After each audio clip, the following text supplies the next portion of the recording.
Welcome, everyone. Al, thank you so much for being here. My pleasure. Happy to be here today. Awesome, awesome. So, I know you're super busy, and I really appreciate you taking the time to help the younger generation of contractor and home service business owners learn how to grow their business. And before we even get started, because I'm sure that a lot of people in the industry already know about you and your work, but maybe we start before we even dive deep into the 7 Power Contractor and all the methodology.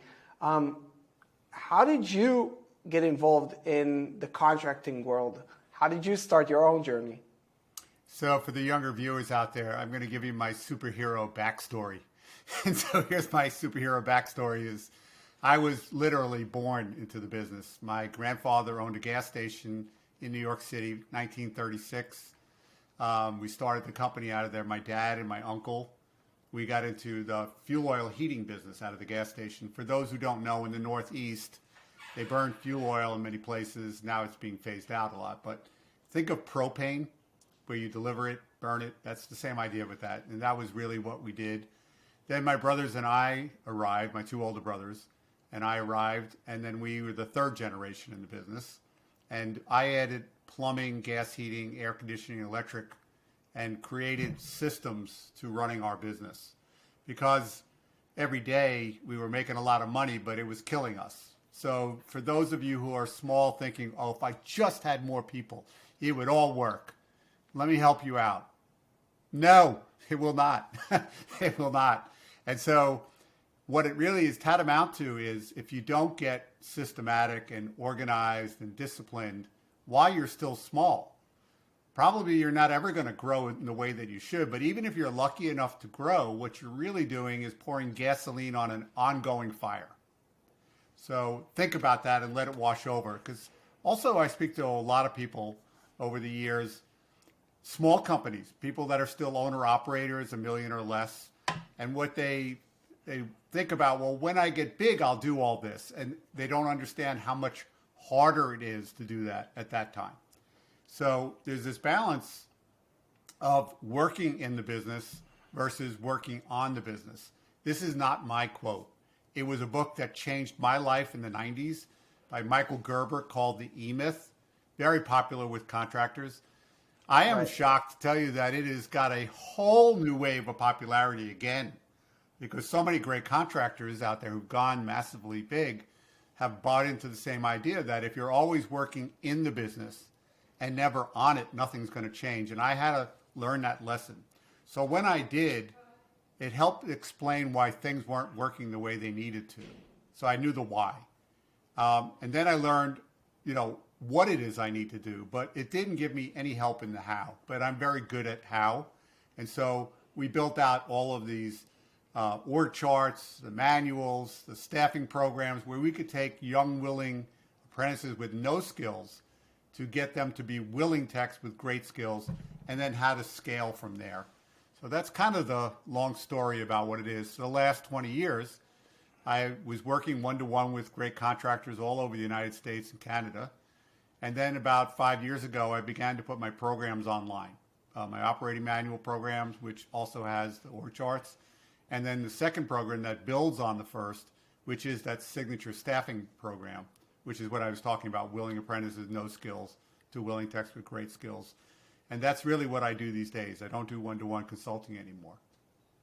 Mm-hmm. Now, back then, like in terms of how many people were you when you just started, to figure things out with your family business? Well, we were already there at about 70 to 80 employees.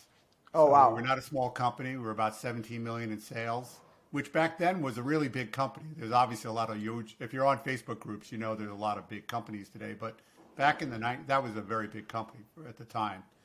And really, it was my tagline for my business today was less stress, more success. And the reason I picked it out is because I was having a lot of success, making a lot of money, but the stress was killing me. I was 50 pounds heavier than you see me today. And so I was eating my stress, but we all take it out in different ways. And it wasn't until I ran a systematic business One of the things it's kind of funny to me is that people think of me as the systems guy, and I am great at systems. But really, I was great at sales and marketing, and my team was really great at blowing up all of my good efforts. So Right. I had to come off the road and fix those things so that I could Yeah. leverage back my sales and marketing. Definitely. So what was the first system that you implemented in your business? Yeah, so when I had read the book and I was really trying to do it, basically I had to get the buy-in from my family, and I just told them one day, I walked in, we had a very small office, and not that much bigger than what you see right here. I'm talking about where we sat, because my dad impressed upon myself and my two older brothers, we don't make any money with you sitting in here, go out and do something. And so I walked in the office, the three of them were sitting there, and I go, I woke up in a cold sweat today, thinking that all of these people could quit tomorrow. What would we do? And I have to tell you, I feel like a hostage because I have to take the stuff that they throw at me. I said, what about you guys? And they go, well, we feel like hostages too. And then they looked at me and go, so what are you going to do about it? I said, I don't know this minute, but I will figure it out. And what I figured out was that we needed an org charts and we needed the manuals, the operating manuals that I had read about, but nobody had. So I had been trying for a very long time to write my own manuals, thinking that I could do it.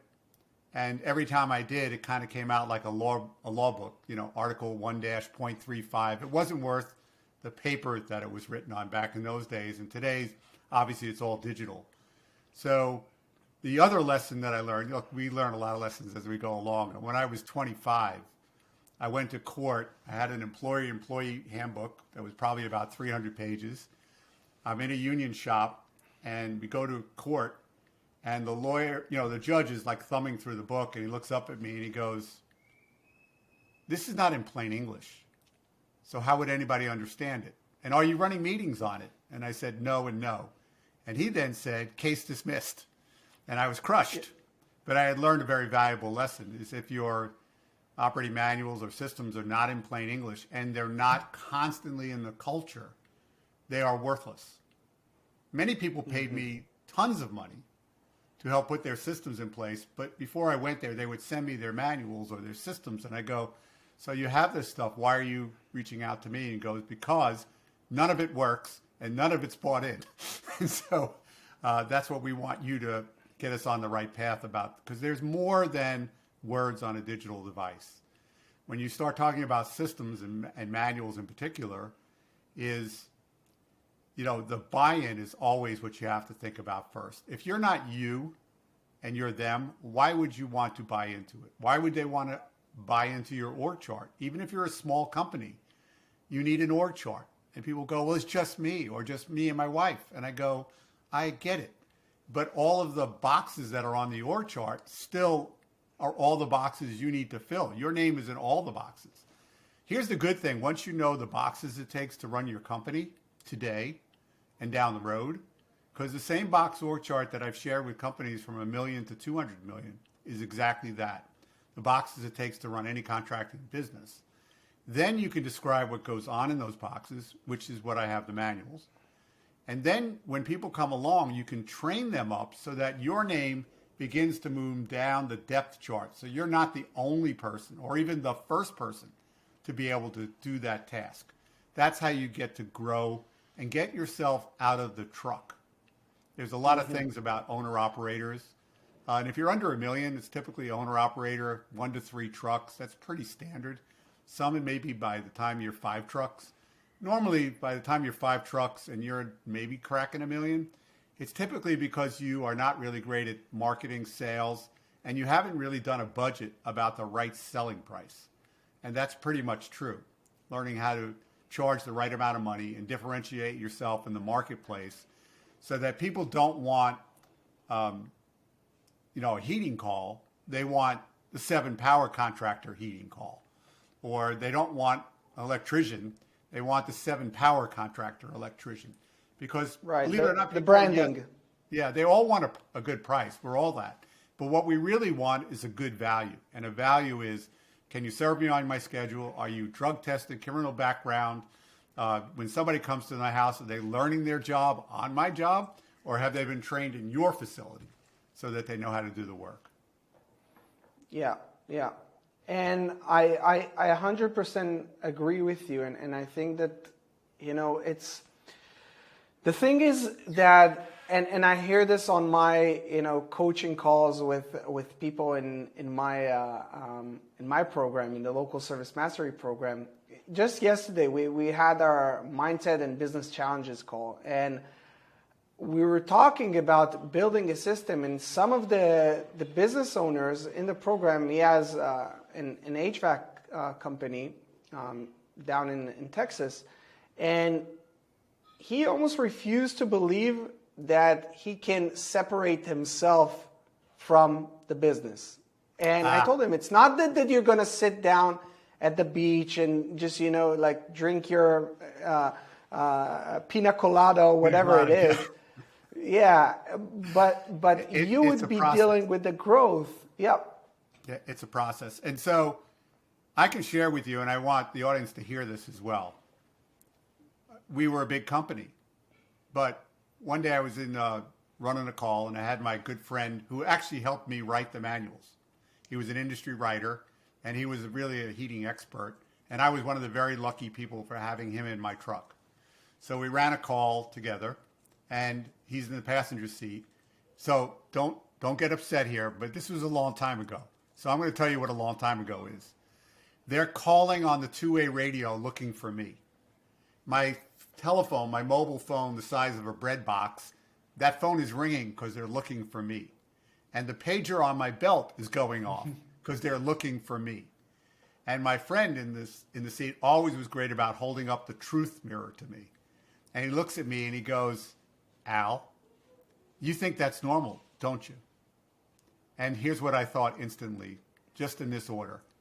I go, yeah, that is right. And, everything would fall to pieces if it wasn't for me. And I hate them all. And 2 seconds later, I said to myself, look at me. I'm indispensable. This place, so I finally understood the three identities that I identified in my book, The 7-Power Contractor. If you're always attached to being the rescuer, so you're going to ride into the rescue and save the day. If you're always attached to, oh, Leo, you don't know that? You want to know that? Well, come ask me because I know it. So I love being the guru, the only person who's got all the knowledge. And then the last one is, as a little boy, most of us want to be policemen, firemen, whatever. So if we want to be a fireman, we are great at putting out fires. Here's the really tricky part. If there are no fires, we will help to create fires so that we can put them out. So when someone says to you that, I don't know what, I can't separate myself from the business, ask yourself, honestly, are you still attached to being the rescuer, the guru, the fireman? Because if you are, you're not going to download the stuff in your head. You're never going to be able to scale the way you should. And even if you can scale, it's like a house of cards that will fall in on itself. So by giving up those identities allowed me to spend $150,000 in today's money to write a fraction, because we were only at that time in fuel oil, a fraction of the manuals that we have today for all of the trades that I have, for all of the org charts. Plus, I didn't know the lessons. Your people will know when you're yelling at them. How do I know? Because you put it in big font, or you make it all bold, or if you're really ticked off, you put it in color, like it will do anything. And your manuals end up looking like, don't do this, don't do this, don't do this. So for those who are listening, if you have little kids and you just say no, no, no, no, no all day, they will never hear the word no. So reserve the no and the don't. There's a lot to learn, what to put in, what to leave out. And if you're any good as a tech and you've made the jump to become an entrepreneur and own your own business, one of the things that makes us a great tech, because I was a great tech, second best tech out of 25 at my company. The number one tech was, and probably still is, my brother Richie. So what makes us great is we're detail-oriented, we're perfectionists, but what sabotages us in ownership is if you're going to demand perfection of yourself and everyone else, that's going to be a problem because it's using your opinion about what is the thing to do, and it's not repeatable. So you have to go for the 80% of what goes on in those boxes and 80% of what you do in the tasks that you do.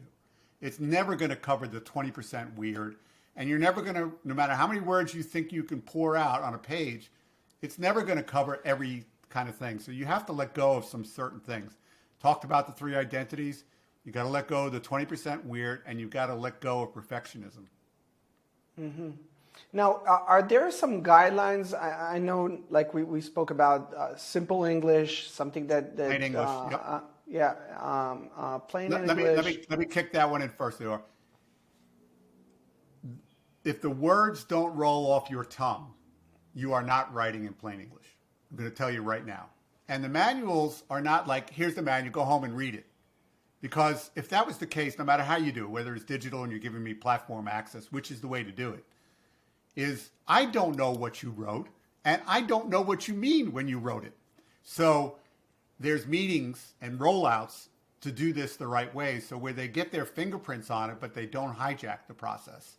And so if they have to be able to weigh in. Otherwise, there's no reason to buy into it. So there's a lot of that stuff there, but plain English is where it starts. Okay, so we have plain English. Are there any other? First of all, is everything now is written, or there are some manuals that are like almost like a course, like a video tutorial that you do and you show how the process is being done, or how you introduce yourself to a client and so on? Yeah. So, is your whole business systematized? Is that the question? No. My question is. Right now, okay, let's say I have 2-3 trucks under $1 million, and I want to start implementing some of those procedures and some of this new identity as a business owner, not just a all-knowing tech guy. Yeah. How do I go about it? Well, I'm going to speak to what I do, and that doesn't mean as if I'm the only one that can provide it. But this is my specialty, and it's helped a lot of companies. You're welcome to go to my website, the number 7powercontractor.com, and then go to products and click on the signature operating manual system. And on that page, you'll see there's an org chart, which is the boxes it takes to run your company. Think of it as like a bingo board. And then there's the manuals that cover all the squares. And then there's the trade manuals that go with it as well. And so that really is where you start to take control of your company. With if you're 2 or 3 trucks, like you mentioned, under $1 million, you have all of this. You just didn't know it, and now you need to kind of cover that. Does it cover every activity you do? There's not a sales system built into this. There should be a separate sales system that you teach your techs. And I even hate the word. When I was teaching it, when I was doing clients, I talk about the 7 powers. So it's planning, operations, staffing, sales coaching, marketing, finance. There's 7 of them. I don't need your $25, people who are listening here, but you're welcome to go to Amazon and buy the book, The 7 Power Contractor. It's written to be read in 2 to 4 hours, but I bet you're going to read it over and over, and you're probably going to use a yellow highlighter. If you are an Audible person, because you are stuck in the truck, it is also available on Audible.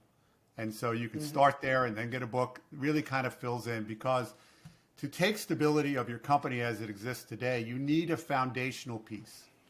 The other part that I've shared with people over the years is there a lack of good information out there, or is it just a lack of implementation? And the answer is always a screaming implementation. Yeah. But part of the problem is it was years ago, we had great information because of the magazines we read, the webinars we went to, or the seminars that we actually attended. Now, of course, I can go to Google all day long. I can watch YouTubes all day long. I can get into Facebook groups all day long. I can get on LinkedIn. So is there any shortage of information? The problem with this multi-source information is twofold.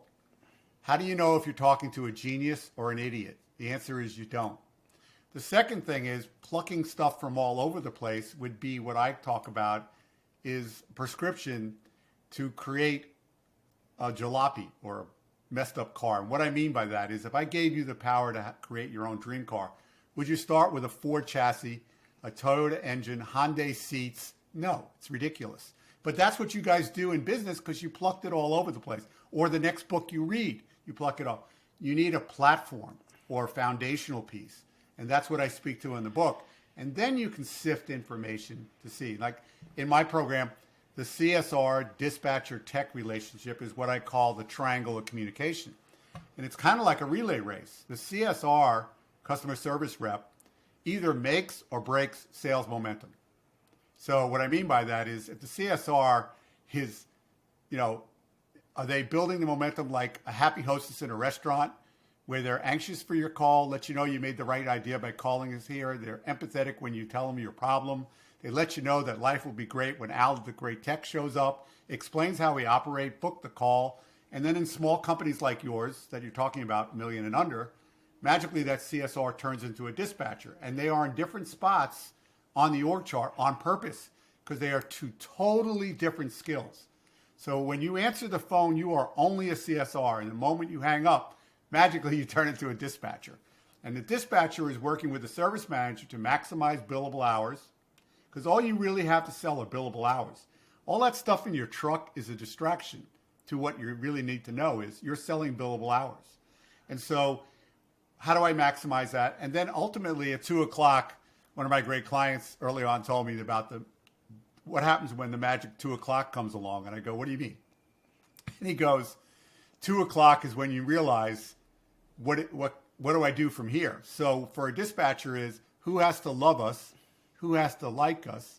Not so much. And what are you going to do right now about it to make it better? So that's really what a good dispatcher is. And then they get all the information out to the tech. Now people think, well, software will do it. No, it doesn't. It's not all of it. So they get all the information to the tech so the tech can run the call with the blinders off. And they know what they need to deliver. So the tech has a manual that tells them what to do from the time they wake up to the time they go to bed, other than the HVAC, plumbing, pest control, kitchen cabinetry, roofing. These are all the trades that I've worked with. All of them need the same thing. And here's the big problem is I'm at your house and you have an air conditioning problem and I tell you you have a weak capacitor, but I've got it working today. I'll be back next week. 2 weeks go by, nobody's even called me. I'm not going to be happy. Right. So they have to close the loop with the dispatcher. So that's where the strength of the triangle. They are integrated manuals. And as opposed to what I said before is, suppose I could go out and find a CSR manual, and I can go find a dispatcher manual, and I can find that technician manual I talked about. They're not going to be locked up in the way they need to be. And that is the majority of where your callbacks come from. And callbacks are killers in every way you can imagine. Definitely, and it goes back into the implementation part because you can understand from YouTube of how important it is to have your tech manual for how to do the job, or how important it is to have a good script for the how to arrive at the door the right way. Where do you park? What times are the meetings? How do I dress? There's a lot of that stuff in the tech manual. I'm not saying the trade manual, which is what I call the trade manuals. So we had plumbing, heating, cooling, electrical trade manuals for ourselves. They're great, but they're not nearly as important as what I said before, the CSR dispatcher tech. Right, and how this whole thing, links together, and then, it forms a company and a brand eventually. It does, and I will share, because what work you do is marketing. So if I were to buy your program, and then I would go, well, your program doesn't work because it's not turning into calls. Well, your program generated the calls, but I can't answer the phone for 2 days. So who's the problem? Or if I answer the phone, like you interrupted my day, and I'm reading words that I don't believe in, and I'm not trained as a CSR, the way I describe it is your job is to create a bathtub full of calls, actually to overflow it, with the right amount of calls from the right customer at the right time. That's your bathtub. Now, by overflowing it, you get to decide how much to charge, what kind of work you do, and for whom. The problem is, if you don't have great CSRs who are on the manuals and trained, you have a drain that is wide open. That's the leak that you have to all of the great leads that you can generate. Definitely, and I think that another resemblance to what you talked about, how you need to have everything together, is I'm trying to explain to people, you're going to learn about Google Ads and SEO and local SEO, but if you want to do it correctly, first of all, start with one thing and do it properly from start to finish. Only after you understand the whole thing, then you can, add on top of it another part, because you'll have 30% of you doing Google ads and 30% of SEO. It won't, come up to nothing eventually. Yeah. And so Most of us are taking a plate of spaghetti and throwing it against the wall and seeing what sticks, Lior. Yeah. That's the truth, because we just want the phone to ring, but we haven't given any of the necessary things. So when I was teaching, and doing consulting, I taught marketing power. And marketing power was all about having a marketing plan in writing that described, if I gave you the power to be able to clone your target audience, can you see who that person is? Do you know how they tick? Or if you're in commercial, do you know what that customer looks like? You have to know everything. So, Lior, I was talking before, I believe the better you are at sales, the better you can become at marketing. Because if I can't sell to one of my target audience, I can't sell to 10, 100, 1,000, or 1,000,000 of my target audiences. So that's what you kind of do. And then also, you have to have enough fuel in the gas tank. That is what I call marketing percentage of sales for where you want to be today and where you want to go and grow to. So how much are you willing to put into the mix, the marketing money? Because without it, you're going to struggle. Then the next thing is, what are your three main drivers or allocation? So what three? That's not the only three ways you go to market, but what's going to get the concentration of your time, energy, and yes, money. And then the last thing that people always make a mistake on is the phones go dead. What happened? Well, it's too late to do much at that point. So you need a marketing calendar that goes backwards through the year. So you're always building testimonials so you can get direct mail campaigns. You can have the Google reviews you need. All of these things that make LSA and everything else better. I don't care which platform you use. The point of it is there's solid, systematic ways to do this stuff. Ella, I wanna ask you a hypothetical question, and I'm curious to know if you've been dabbling with this question. If you would have started a brand new service company today, again, not a lot of capital. Let's say you have like 50 to 100K,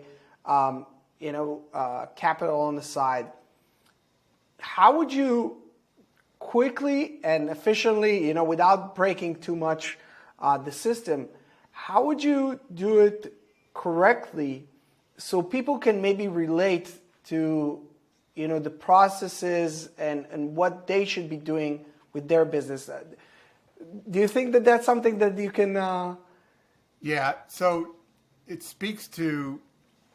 I tell people there's 7 powers, but I'm always reminded by Tony Robbins.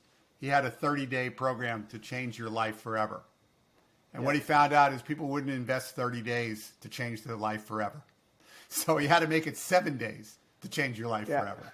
So for me, there's 2 things you have to do of the 7. You got to make more texts and more calls, not one or the other. So what do I mean by more texts is service techs who are great at communications, which leads to great sales. They're neat and clean, operationally neat and clean. The truck's neat and clean, the job site's neat and clean, and they follow all of the extra thing that ends up in great reviews. And they do a technically expert repair of whatever it is. In installers is communication, operation, technical. And then a pipeline of these coming through constantly.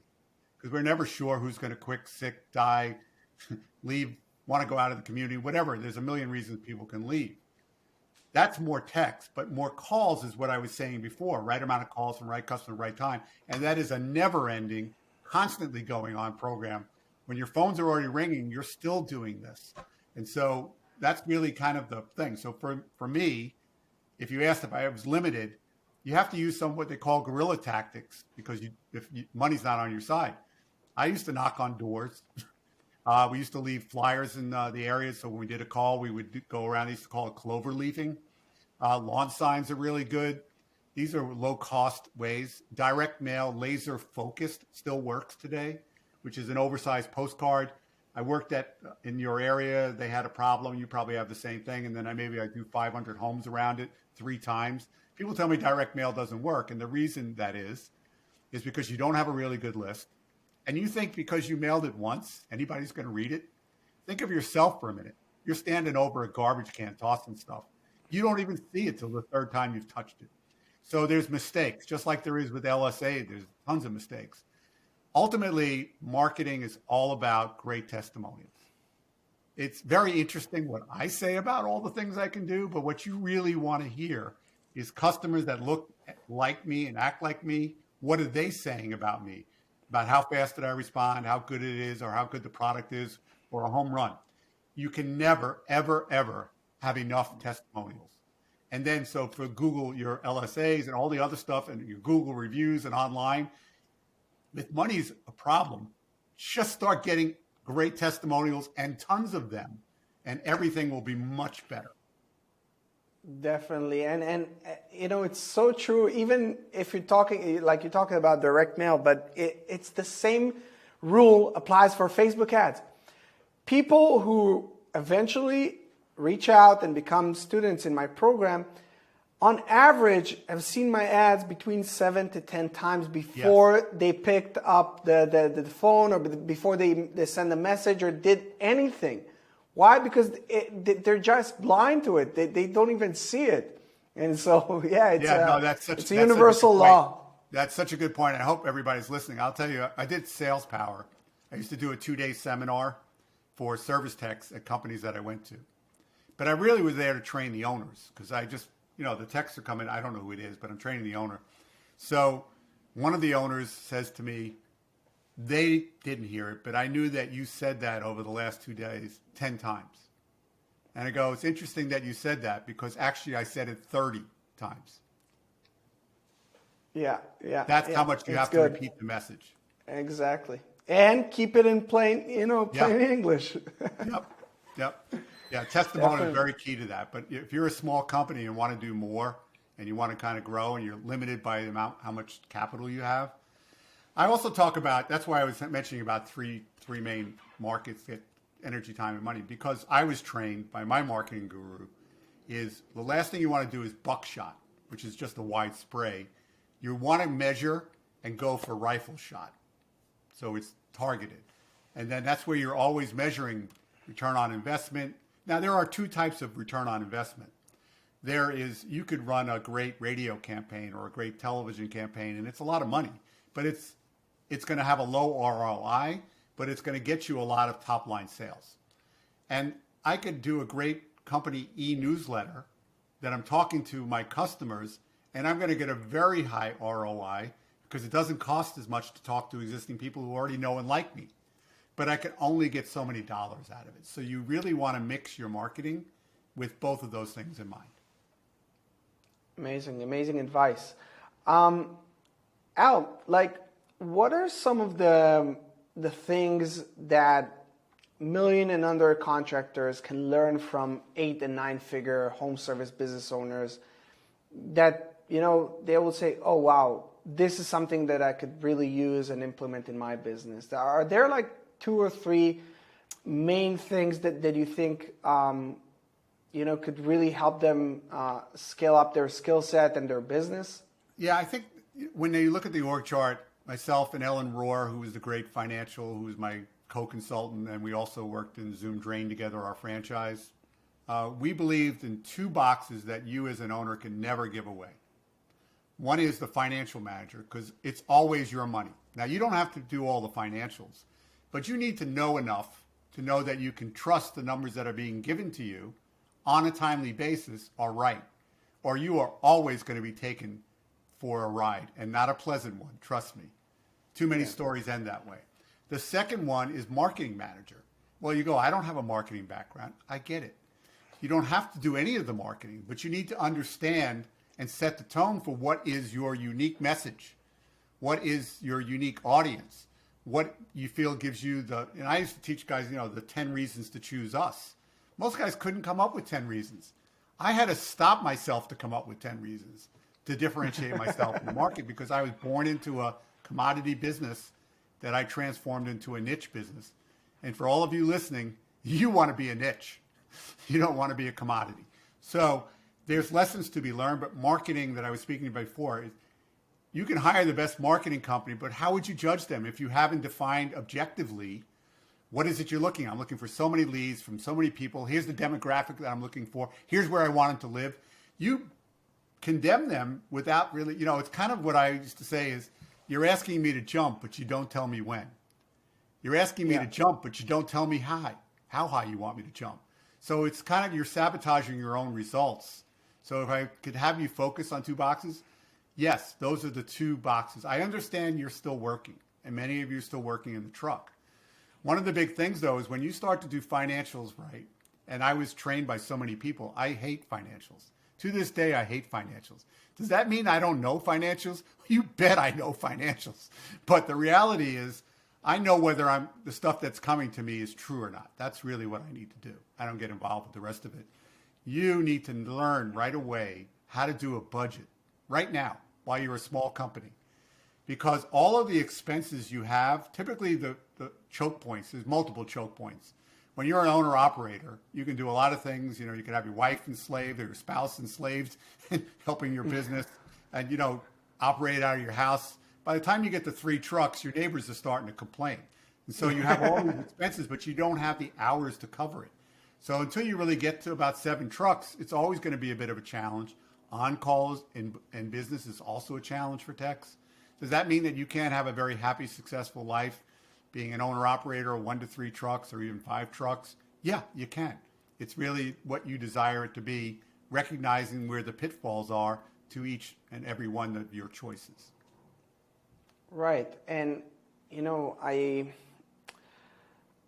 I think that, first of all, you touched about the marketing aspect, that this is exactly what our program, the Local Service Mastery Program, does, is that it gives you back the ability, first of all, the power, because unless you know how to generate your own leads, like you said, like you would never be able to judge whether it's a Fiverr freelancer or a US-based marketing agency that charges $2.5K a month or $5K a month or whatever it is for SEO and Google. You won't be able to really measure their performance, and you could say, oh, it's not working.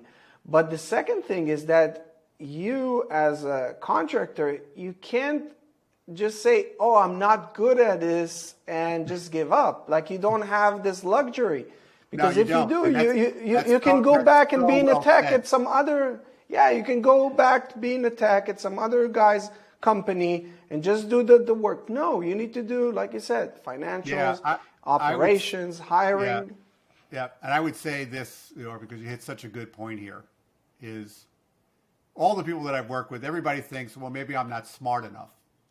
I can tell you right now, after 20 years in my second career, it is not the smartest contractors I worked with who are the most successful. Now, sometimes they happen to be incredibly brilliant. More of them were, so what do you want me to do and how fast can we get it done, because I want to do it right. and that's really what makes the difference. It was funny story to me, was when I left my company, I gave 3 years notice, by the way, to my brothers. Wow. Yeah, 3 years. Because I was going to put all the systems, make sure everything was ready to go. And I hired in some great people, trained them on the systems, because I frankly didn't want to come back, and I wasn't going to leave them in a bad spot. And I'm happy to say 20 years down the road, my nephew is there, 4th generation, and they're still killing it in the best way possible. So the thing about it is, being great at sales and marketing is probably the biggest thing that you need to be, because it covers a lot of sins. So if I could ask you to invest time, and you're thinking you don't know marketing, do you know who you're standing in front of? Do you know what they want? Do you know the benefits, the reasons they called you? You can even, if you don't know, you can go, Leora, so appreciate the opportunity. What do you love best about doing business with us? And in general, customers will tell you. Ask enough, you will get your 10 reasons and more so. So there's no excuse to not being great at developing sales and marketing, because it will cover all the sins, at least for a while. But learning how to budget and charge the right price, which is tied to marketing, because once you do your budget, you're going to find out your price is probably higher than you think it is. I'm not asking you to overcharge customers. Frankly, you have no permission from me to overcharge anybody. That's not what I'm saying. You are obligated to charge the right price. And here's why. I want somebody clean, licensed, trained at their own house, not in my house, on their job. And if there's a problem, I want them back. And I want to make sure they're licensed and insured and all these other things. I'll pay for that. Can you get on my schedule and be here when I need to be? Because my wife and I have paying jobs, and we don't want to be home babysitting you all day, let alone tomorrow having to be home and babysit you again. So they'll pay for, obviously, great, value, and whatever that is comfort, control, desire. You're not entitled to look at my house from your truck, because I know you do. How do I know? Because I used to be in the truck. And you look out the window and you go, they're not going to buy anything. That's like you coming into my restaurant and I look at the way you dressed and I'm in a steak place and I go, I guess you'll have hamburger. Well, I don't know if you're going to take out a wad of hundreds. That's not my job. My job is to serve everybody the best I can. Right. And I think that regarding the previous point also, because I wrote it down, it's so important on, when I ask you for the tips on what people can take from the most successful entrepreneurs and contractors, it's, hey, how fast can I learn it? And this is something that it took me myself a while to really embrace this feeling that I'm not this, the most brilliant guy in marketing. And for a long time, I thought, okay, I know a lot about lead gen and I know all these things, but I wasn't as successful as I thought I should be until I was humble enough and say, hey, I need help. And once you make this shift and once you say, oh, I'm willing to pay someone and take their experience, 10, 20, 30 years of experience, and buy this with money, it's the best investment that you can do. And so I think that if there's one tip that, for the smaller guys, for the under $1 million contractors, is buy whatever you can with money and replace the time that it'll take you 10, 15, 20, 30 years to get there yourself with all the mistakes that you'll do on the way, because it will pay, first of all, much more, but also time is the most valuable asset. Time, yeah. So I just wanted to throw it out money there. Equation that we were talking about, time is the most valuable. Although you can leverage it with other people, really the biggest commodity that's difficult is energy. And the way I taught it was what I learned myself. So we were in this awful, awful place. Urban renewal had wiped out our community. We had to move, buy companies. That's why we got great at acquisition. But we were still, you had to drive 2 miles in either direction to find a restaurant. That's how decimated our area was. We had to drive people in. They were stripping cars in our lot at night. They broke in every window. They finally drove a truck through the side of the building, and I said, we've got to move. Wow. It was that bad. So I learned a lot of valuable lessons about, what you need to do to get yourself positioned the right way. You really have to understand, what it is that you're doing. But it also means you have to learn to charge the right price. Because like I mentioned before, in the marketing budget, you go, and I don't understand, my marketing's not happening. Well, what are you spending, $1,000 a year? And that's also, I would say, getting attached to percentage of sales is a really good way for a marketing budget. And the reason I say that is because I've worked with companies who are $1 million, and they spend 10% to be aggressive. It's $100,000 on marketing to grow. And then I come back and then they're 4 million. And they're telling me, well, we're not getting the same amount of calls based on the size we are. And I go, well, how much money are you spending? I go, well, we increased the budget from 100,000 to 200,000. I go, but you decreased the percentage of sales. So marketing budget actually went down. So that's why getting attached to, and when you do budgeting, everything is run on percentages. So because the numbers will get scary if you're lucky. And you want to get on this good habit of running your company on percentages. But you need, one of those line items is how much are you going to put in sales. So rule of thumb, only rule of thumb. Typically, you need to have 4% of marketing, of your budget, 4% marketing, to be replacing the company, the people you'll lose. Customers don't use you anymore, they moved, the customer needed, or you did a great job, they don't need you for 10 years. There's a lot of reasons why you need to do it. You don't even hit aggressive until you hit at least 10%, in my opinion. Part of the trick to that is you need to define right now what is and isn't marketing. So if you say, well, you know what, I'm going to get better stand-up trucks, and I'm going to get a great wrap, and it's going to look great visually, and I'm going to tie into that identity. So the question is that a truck expense or a marketing expense? And the answer is it can be either one, but you have to define today, or otherwise it's always a moving target. Right, right. Yeah, it's definitely, and I think because like we understood, marketing and sales are, you know, the foundations of your business.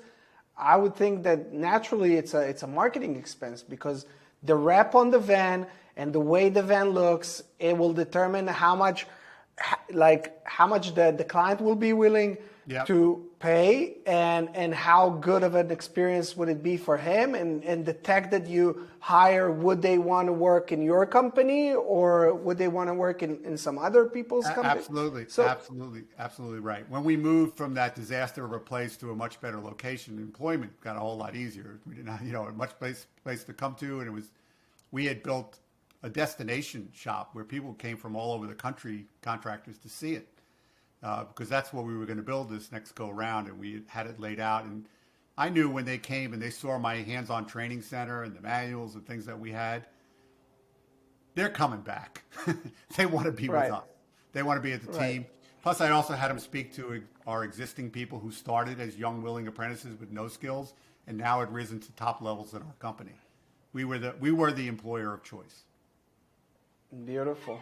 Now, let's talk about a different painful topic that always comes up. I can't find good technicians. I can't find good people to come work for me. It's always a problem. It doesn't matter if you're a locksmith, garage door service business. Yeah. Yeah, it doesn't matter you're what always trade hearing you're in. this. Well, this is a very new problem that I only faced in 1985. Right. Yeah, I'm going to share with you that this is not a new problem that you guys just went through. And I'm pleased to say the majority of my clients did not have a tech shortage like you had. As a matter of fact, they were growing. But it was because they committed to taking a never-ending pool of willing apprentices with no skills to willing techs with great skills. What does it take? Manuals, and a properly built hands-on training center, and a proper training curriculum, and you becoming better trainers. And if you're thinking, well, I can't do that, or I don't want to do that, well, then continue going on the way you are, because it's a dead end. Yep. Been down that road. Yep. You may be lucky enough to find lightning in a bottle once in a while. You cannot build a company forever. You can steal people. Let's face it, we used to steal people. We called it pirating because we didn't want to say steal. So we used to pirate people away. But if you have to pay people to come to your company for more money, then they're going to just hop away to the next people that pay them. We had people with great stability over the years because we were always moving them up our ladder, which was reflected in the org chart as to how to move up the org chart. And we were responsible for moving them up. They never had to come to us. We were moving them up the levels. They had to earn them, but we did that. So if you're, by all means, it's a lot. What I think people miss here, and by the way, I say people, us as well, years ago, was that we were great marketers, but we were terrible at recruiting. What is recruiting? Marketing. And the difference is you're marketing for people versus customers. Same thing, it takes money in the tank to be able to take that marketing or recruiting car anywhere. So there's 5 steps to staffing. Always recruiting, always hiring, always orienting, always training, and here's the one they all miss, always retaining.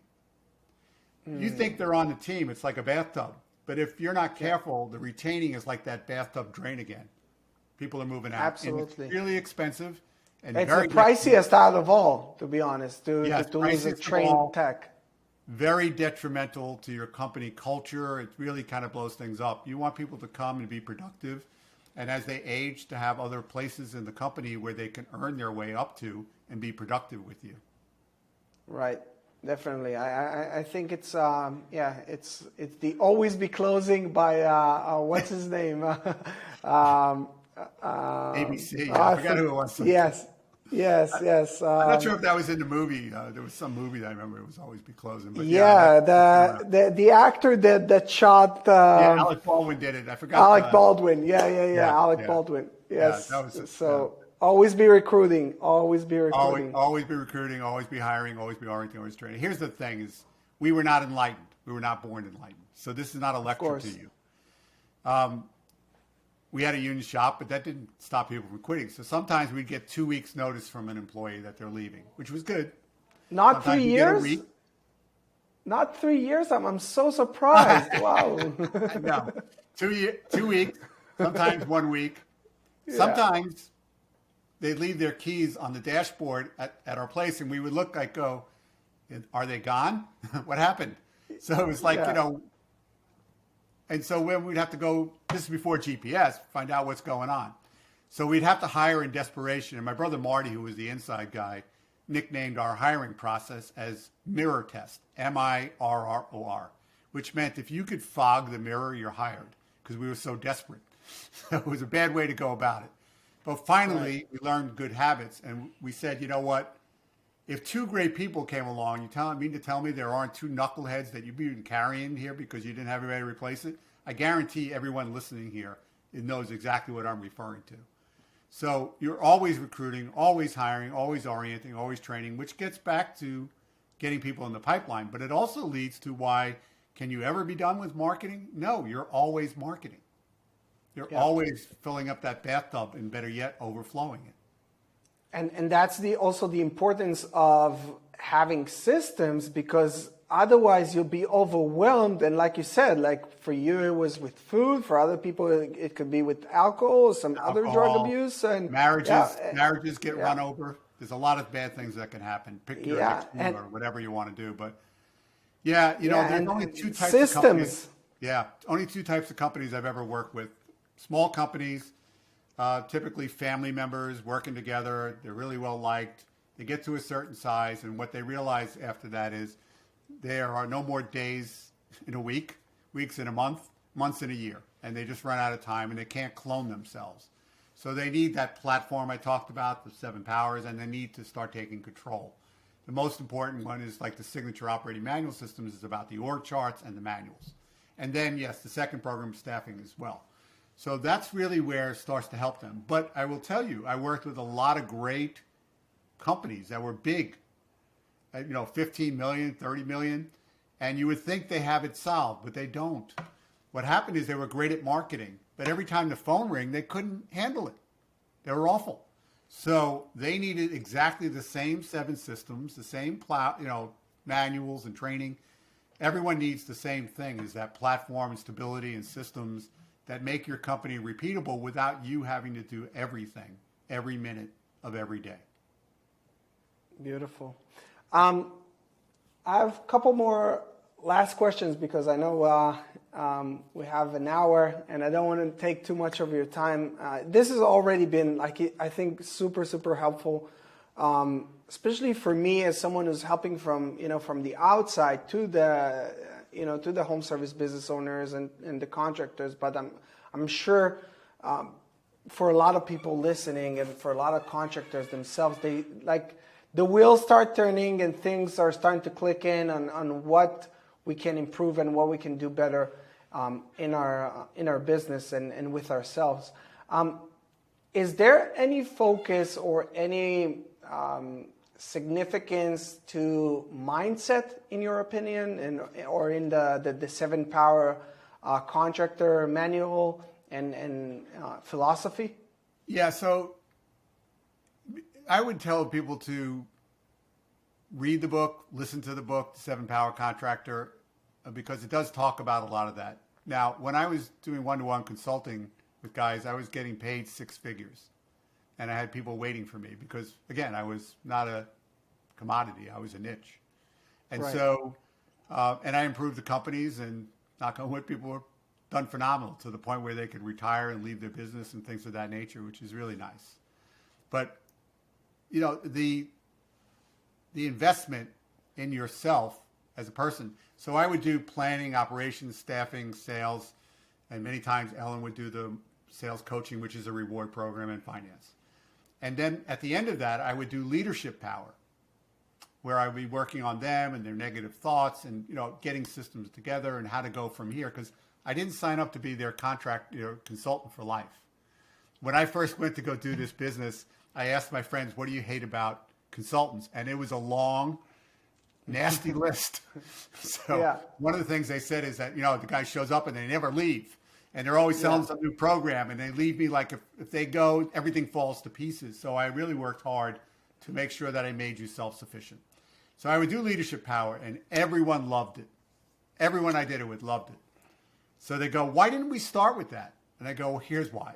Because I found you in a pool, splashing around, just about ready to drown. Now is not the time for me to teach you how to swim. My job is to get you to the side, or maybe out of the pool, and let's put these skill sets. Now you are ready to learn how to lead going forward. Is there any wrong time to do leadership? No.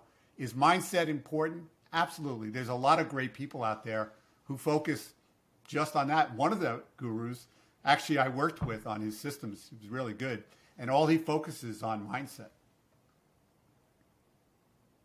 Yeah, yeah. Last question, Al. Top 3 books for anyone who's listening. I know the 7 Power Contractor. If it's not obvious, guys, this is the first one. Remember, it was written. It's very hard to make a thin book. I have probably 300 articles that I could have converted, and I don't know how many blogs. And so, there is no fluff in it. And I'm not a quick reader, so I made it with my editor to be 2 to 4 hours to read it. But you will read it over and over, or you will listen to Audible over and over. But the 3 books that I would say is Ellen Rohr's books, and her name is spelled R-O-H-R, Ellen Rohr, R-O-H-R. If you go to Amazon, it is today still probably the best book to get started, which is Where Did the Money Go? And then the second book to read in sequence is How Much Should I Charge? Because for nothing else, there's a glossary in the back of that book, Lior. I would ask my accountant, what does this term mean? And they would give me another accounting term that I couldn't understand. Right. Her glossary alone just explained, kind of like what you do in the marketing, what the language they're speaking to me, because they like to keep me dumb. I hate to say it, but that's what I felt they were trying to do. So learning that, and it's very simplistic about the importance of starting to do a budget, and then it leads to how much should I charge? Because it doesn't matter how good you are if you're not coming back. Your 10-year warranty is useless to me if you're out of business. So you need to charge what you need to charge. That, I know that counts as 2 books. The other one, if you haven't read it, is Michael Gerber's E-Myth, because it really changed me, what I shared here today about if you're always working in the business and never on it, which of course is what many of you owner-operators are doing, or 1 to 3 trucks, and maybe even up to 5. You haven't figured out how to get yourself out of the truck more often. To be clear, I had 25 techs, 17 million. I still ran calls occasionally as a tech, right to the end. And here's why. I would love when somebody like Lior would come and tell me, you can't sell it for that much, or you can't do the job that fast. Yeah. And I go, no problem. Why don't you hop in my truck today and play my helper? Let's see how we do. Yeah. And it keeps you in shape, and it keeps you, sharp and knows how the business, from the inside. Yeah. It just can't be the thing you do all the time. So as you go and grow, your name moves down the depth chart is what your goal should be.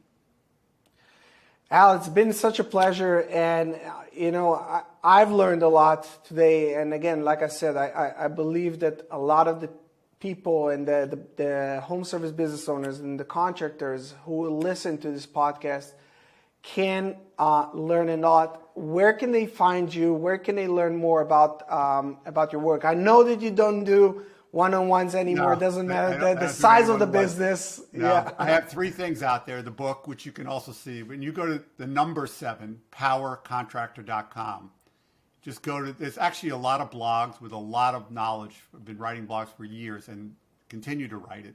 There's actually the 7 Power Contractor Radio podcast, which is me reading the blogs aloud. So if you're in your truck, no reason not to listen to that. But go to the products page, because you'll see the book, you'll see the operating manuals and the staffing system. So as you go and grow and you start to get yourself some more money and time, you could join those programs and get better. But the number 7 powercontractor.com is where you should begin your journey. There's going to be a link down it in the description below. Al, thank you so much again for your time. I really appreciate it. For the rest of you guys who want to learn how to master your lead generation in order to grow your business, There's my program, Local Service Mastery. There's going to be a link down to it in the description below as well. And we're going to see you guys here in the next episode. Thank you, guys. Thank you, Al. Bye now.